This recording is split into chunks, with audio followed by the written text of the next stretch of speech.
Hi everyone, I'm Shaylin here with Reedsy, and today we're going to be talking about writing with multiple points of view. The multiple POV style is fairly common. We see a lot of books that have a dual POV or are ensemble novels where they're written from multiple characters' perspectives.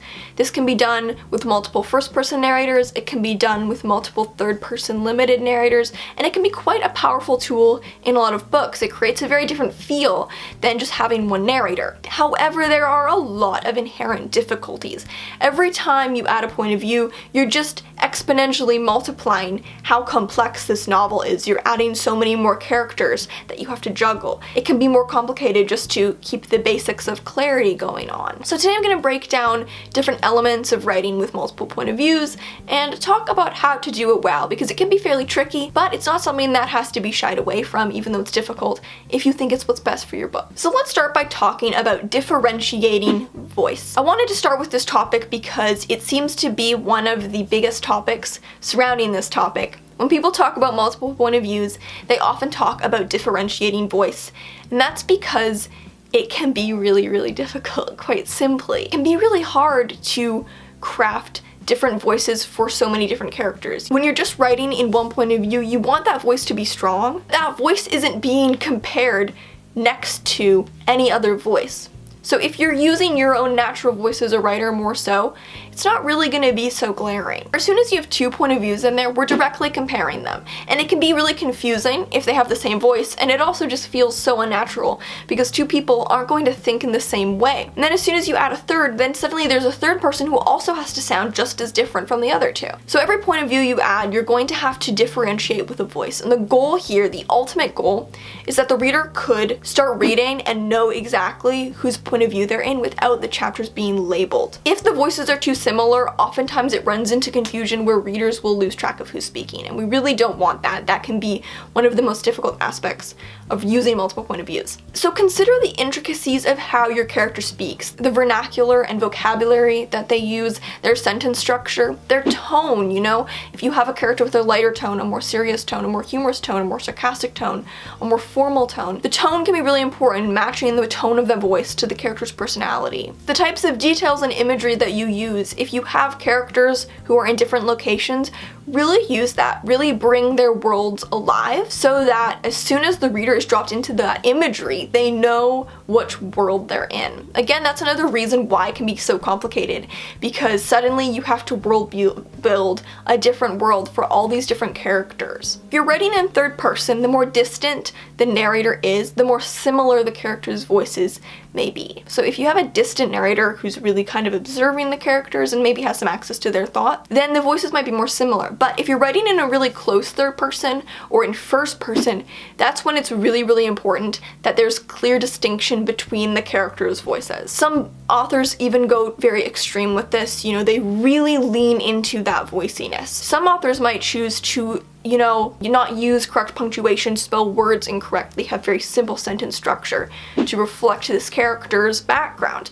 And if you have multiple point of views, it might be a case where you really want to lean into that to really make that distinction clear. You don't have to, but it is one possibility for a device you could use. Now, next up, let's talk about necessity. One of the most important things to consider is, are all of these point of views needed? And I would say that as a general rule, you probably need fewer point of views than you think you need. If you're writing an ensemble novel and you think you need 9 point of view characters, it's likely that you only need 7 or 6 or 5 of those characters. It can be tempting to add in every single point of view. Once you get to a certain number of point of views, it almost feels like, well, what's one more, you know?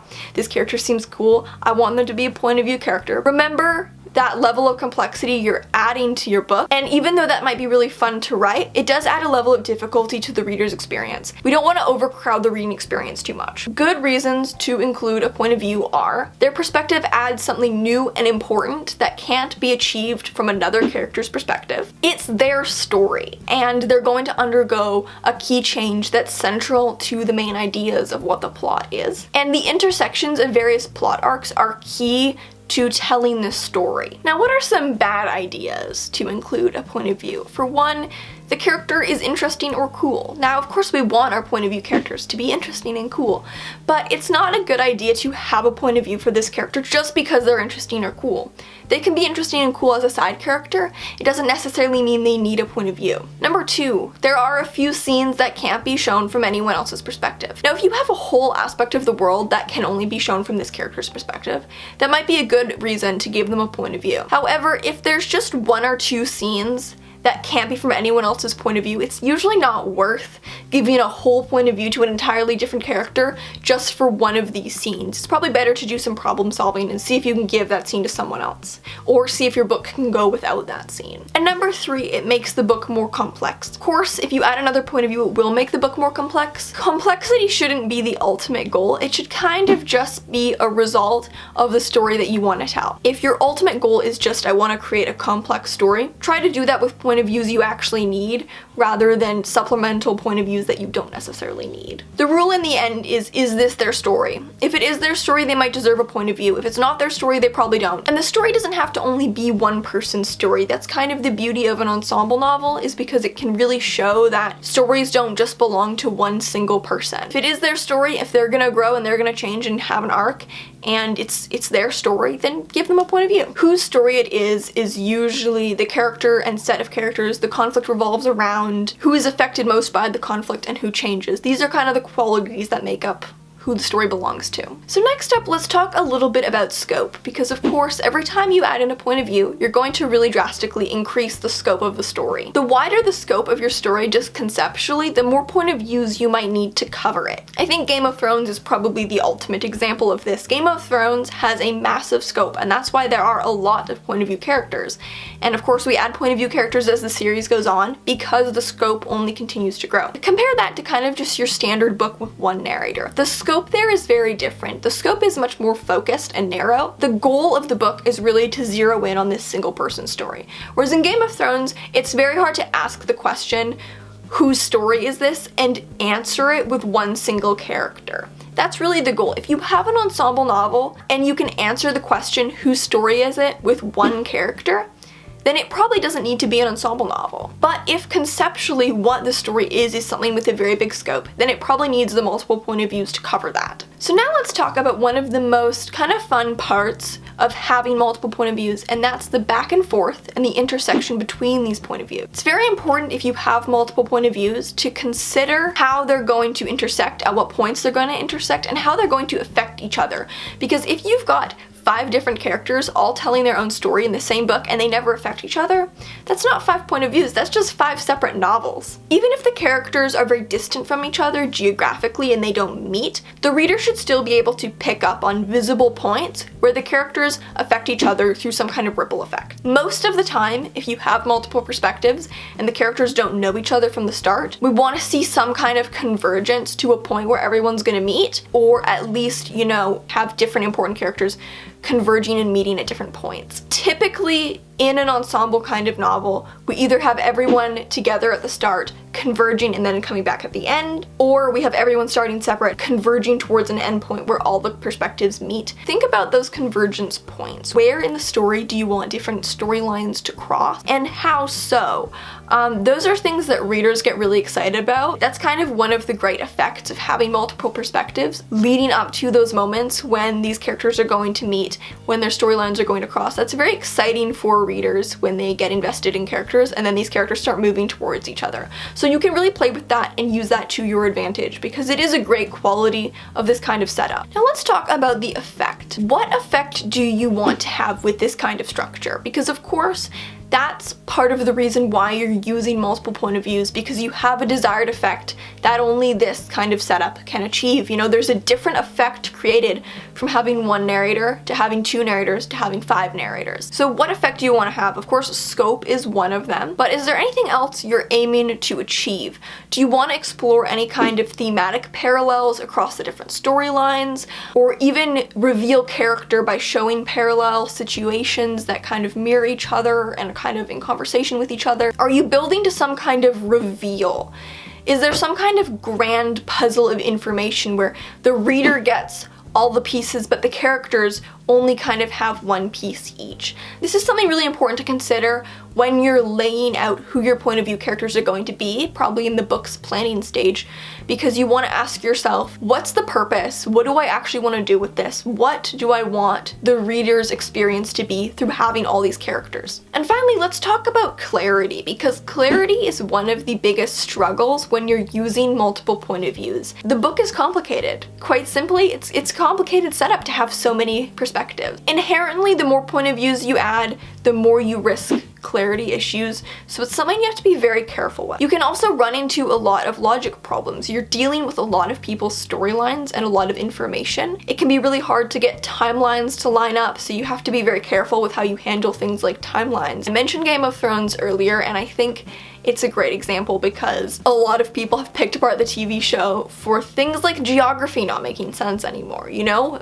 A timeline was established of how long it takes to move from point A to point B in this world, and eventually in like the later seasons of the show they're doing a 40-day journey in like 2 days. It makes no sense.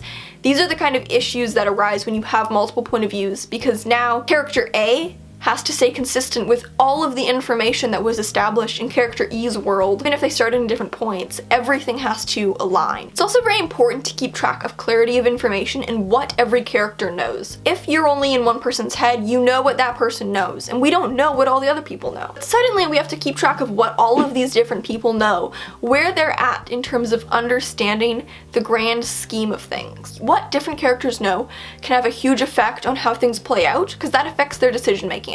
So you have to be really careful to keep consistent what different characters are aware of, because you're aware of everything, but not all the characters are probably aware of everything. You'll also probably have a lot more characters to keep track of, because unless all of your characters are, say you know, you're writing about like a team of spies, and there are like 4 spies on this team and they all know each other, they might be interacting with a lot of similar characters. Now, if all your characters are interacting with the same cast around them, the difficulty here is they all have the same world around them, so it can be hard to remember whose point of view we're in just by seeing through the character's eye, because the worlds look the same. You know, voices have to be very clearly distinct, so we can tell just by how people are thinking whose head we're in. But say your characters are in different locations. They're all gonna have a different cast of characters around them. They've all got different families. They all have different just people in their lives surrounding them. So suddenly it's a lot more characters to keep track of. And that's not just a lot of characters for you as the writer, that's a lot of characters for the reader to have to remember. You know, suddenly the reader has to keep track of 15 characters, not just for one character, they have to now keep track of 15 characters for every single point of view that you have. So for this, it's really important that character introductions are really clear. Try not to introduce too many characters at one time, because the reader won't latch on to all those characters, you know? Make sure every character has a clear, distinct introduction. It might even help to include a cast of characters at the start of the book, or a family tree. Family trees can be really useful when you start getting into books with huge casts. But clarity of character introduction is really important, so that the reader remembers every character and what their role is, because this can be confusing really quickly. So those are some things to consider if you are writing with multiple point of views. Thank you so much for watching, and remember to subscribe for new writing, editing, and publishing videos every Tuesday and Friday. Until next time, bye!